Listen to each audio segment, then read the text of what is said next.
कुत्ते को रोटी खिलाने से घर में कौन कौन से चमत्कार होते हैं। एक साधु ने बताया, कुत्ते को रोटी खिलाने से घर में कौन कौन से चमत्कार होते हैं। हिंदू धर्म में भगवान भैरव का वाहन कुत्ता है और भैरव को स्वस्वा भी कहा जाता है, जिसका मतलब है जिसका वाहन कुत्ता है। काल भैरव की पूजा में काले कुत्ते का विशेष महत्व होता है।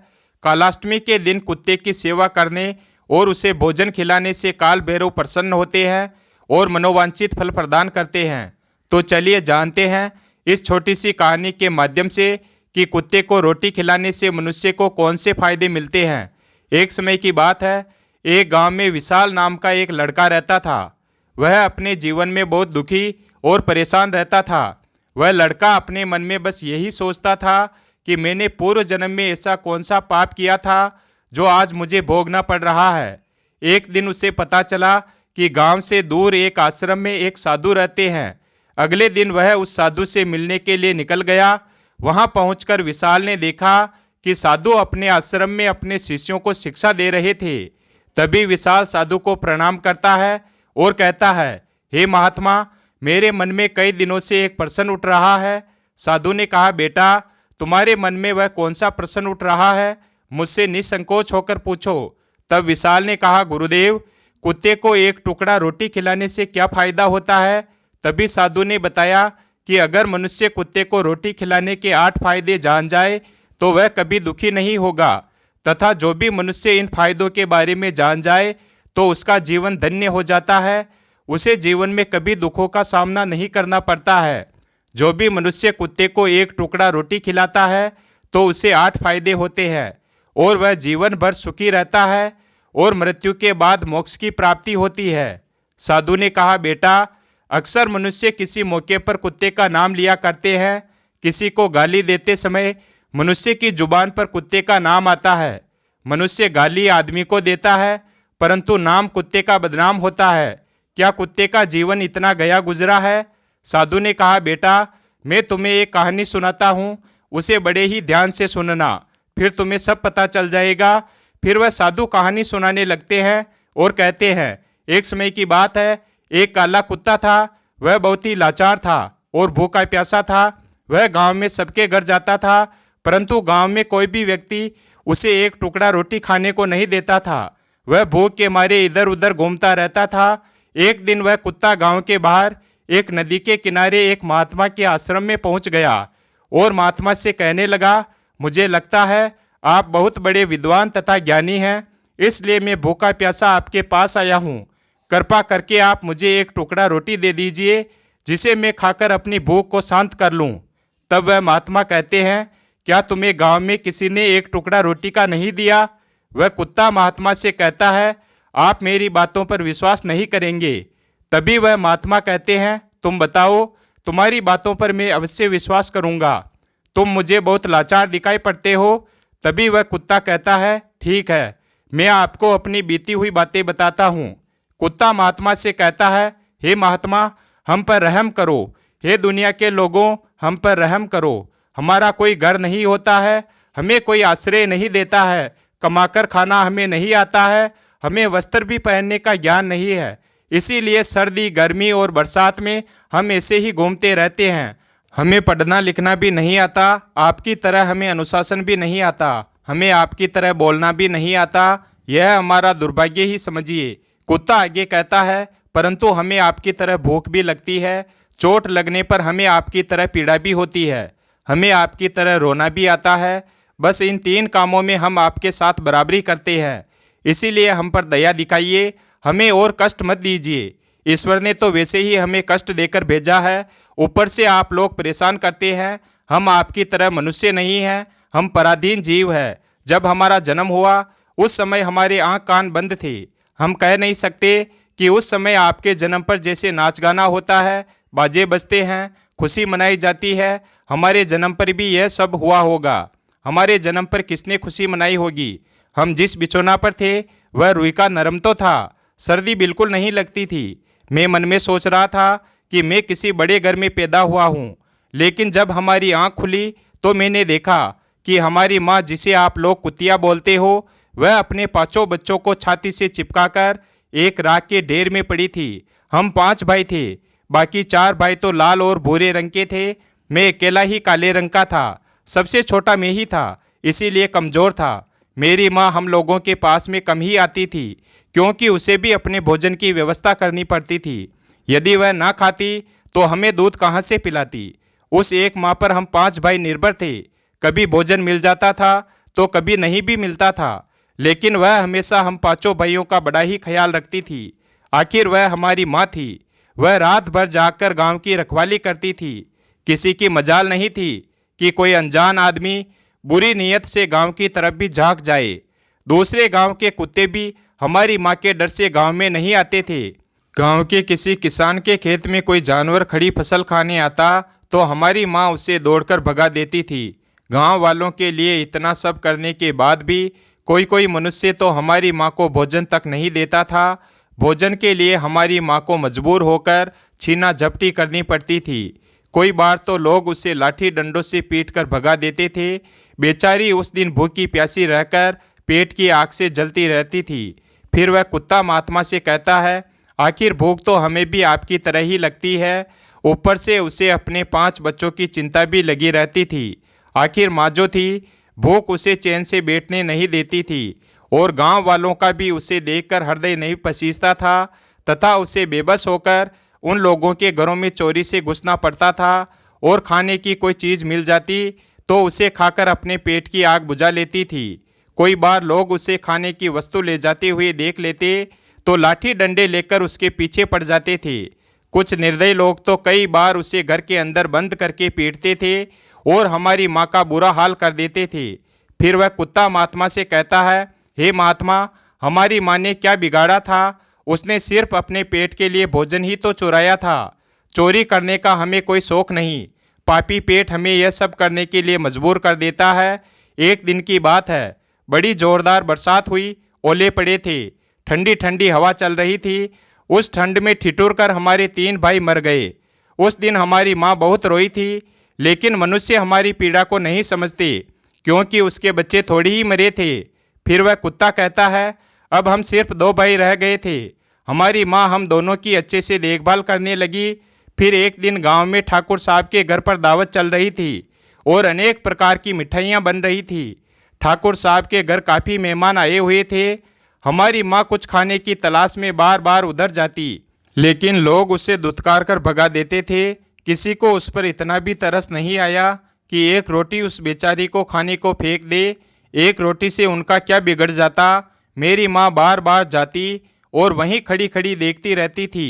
ठाकुर साहब के आंगन में दावत खाने का सिलसिला चालू हुआ। भोजन परोसा जाने लगा।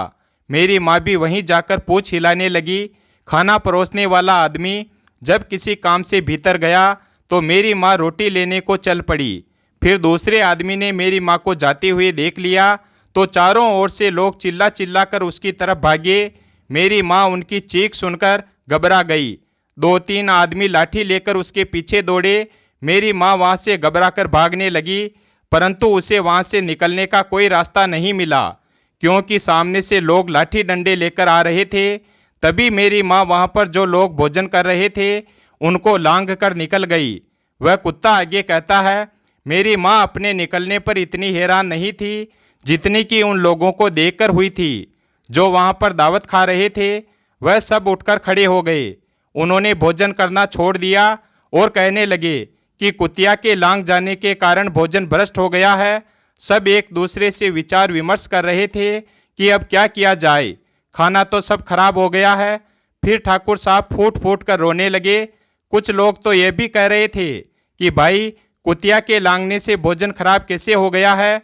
उसने खाने में या खाने के बर्तन में मोह थोड़ी डाला है, सिर्फ ऊपर से लांघ कर ही तो गई है। फिर दूसरे लोग कहने लगे, शहरों में तो लोग कुत्ते को पालकर घर के अंदर सुलाते भी हैं और खिलाते भी हैं, तो इसमें कोई बुरी बात नहीं है। अगर भोजन को कुतिया लांघ कर गई है तो भोजन खराब नहीं हुआ है। लेकिन उनमें से कुछ लोग बड़े घरों से ताल्लुक़ रखते थे, उन्होंने उनकी एक भी नहीं चलने दी।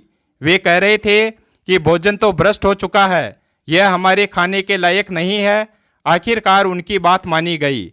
अब तो वह सारा भोजन गरीबों में बांट दिया गया। उस दिन तो मेरी माँ को खूब पेट भर के भोजन मिला था। ऐसा सुख उसने जीवन में कभी नहीं पाया था, लेकिन वह सुख उसके लिए बड़ी मुसीबत बन गया। वह भोजन करके वहां आराम से लेटी ही थी, उतने में वह ठाकुर साहब डंडा लेकर वहां पहुंचा और उसे बुरी तरह से पीटने लगा। उसे भागने का भी कोई अवसर नहीं मिल पाया। डंडों की मार से वह बुरी तरह से चिल्लाने लगी। माँ का विलाप सुनकर पत्थर भी पसीज जाता है, पर उस निर्दयी को उस पर जरा भी रहम नहीं आया और वह उसे कठोरतापूर्वक पीटता रहा। माँ का विलाप पूरे गांव में सुनाई दे रहा था। तब कुछ लोग आए और उसे समझाते हुए बोले, ठाकुर साहब जाने दो, भूख में तो आदमी की भी बुद्धि भ्रष्ट हो जाती है। यह तो एक पशु है, इसे अच्छे और बुरे का ज्ञान कहाँ है। अब इसे मारकर आपको क्या मिलेगा? जो होना था सो हो गया। लोगों के समझाने के बाद उसने हमारी माँ को पीटना बंद किया। माँ ने आकर सारी कहानी हम दोनों भाइयों को सुनाई। हमने सोचा कि कितना कष्ट भरा है हम कुत्तों का जीवन। आदमी एक रोटी के टुकड़े के बदले हमें एक चोर की तरह पीटता है।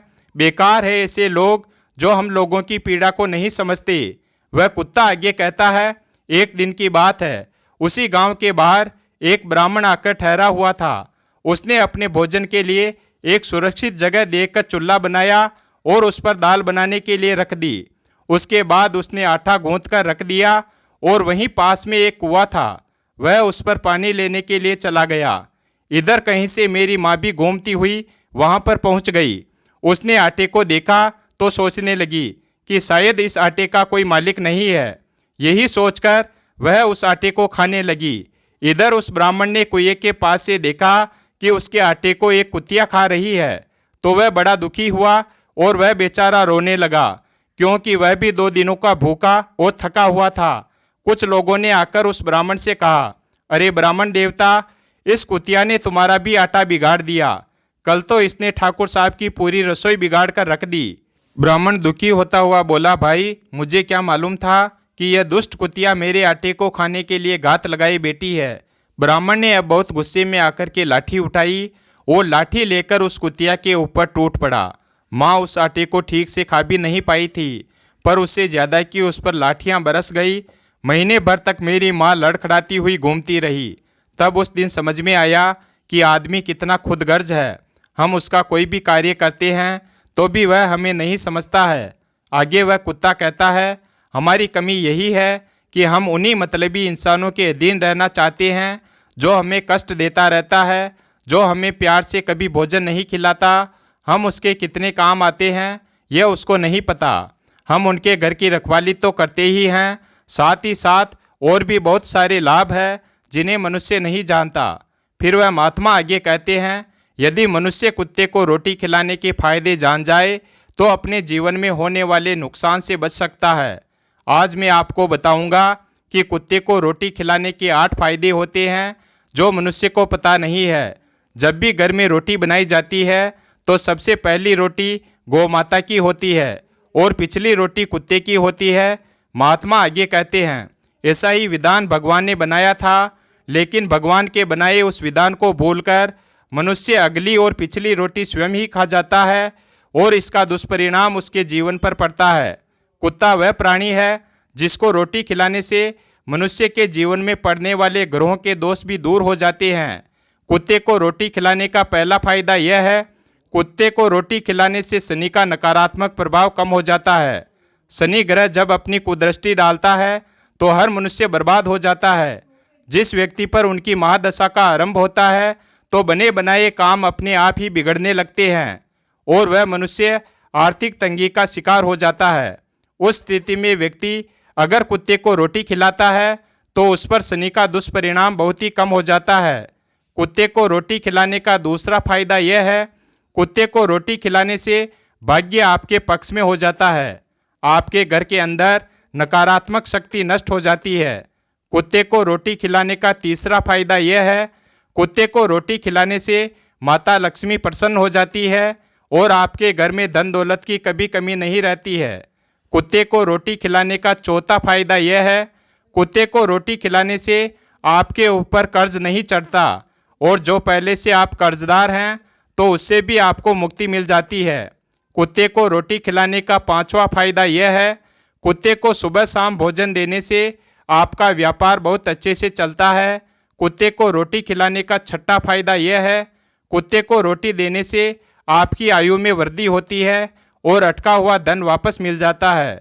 कुत्ते को रोटी खिलाने का सातवां फायदा यह है, कुत्ते को रोटी देने से हमेशा आपका स्वास्थ्य अच्छा बना रहता है और मानसिक रूप से आप मजबूत रहते हैं। आपका मन हमेशा ऊर्जावान रहता है, अच्छे विचार आपके मन के अंदर आते हैं। कुत्ते को रोटी खिलाने का आठवां फायदा यह है, कुत्ते को रोटी खिलाने से भगवान प्रसन्न रहते हैं, क्योंकि भगवान को समस्त जीवों की चिंता रहती है और जो समस्त जीवों पर दया दिखाता है तो भगवान भी उस मनुष्य से हमेशा प्रसन्न रहते हैं। भगवान की कृपा सदैव उस परिवार पर बनी रहती है। आपने अपने बड़े बुजुर्गों से सुना होगा, वह कहते हैं कि जब कुत्ता रोता है तो अपशगुन होता है, कोई संकट आता है, किसी की मृत्यु होती है। इसीलिए कुत्ते को कभी रुलाना नहीं चाहिए। इस प्रकार से महात्मा ने विशाल को कुत्ते को रोटी खिलाने के 8 फायदे बताए हैं। जो भी मनुष्य कुत्ते को रोटी खिलाता है तो उसे इन 8 फायदों का फल प्राप्त होता है। वीडियो अगर पसंद आया हो तो वीडियो को लाइक करें और हमारे चैनल शिव भक्त को सब्सक्राइब करें और अपने दोस्तों के साथ शेयर करें और कमेंट बॉक्स में जय भैरवनाथ अवश्य लिखें। धन्यवाद और कमेंट करके बताएं वीडियो कैसा लगा।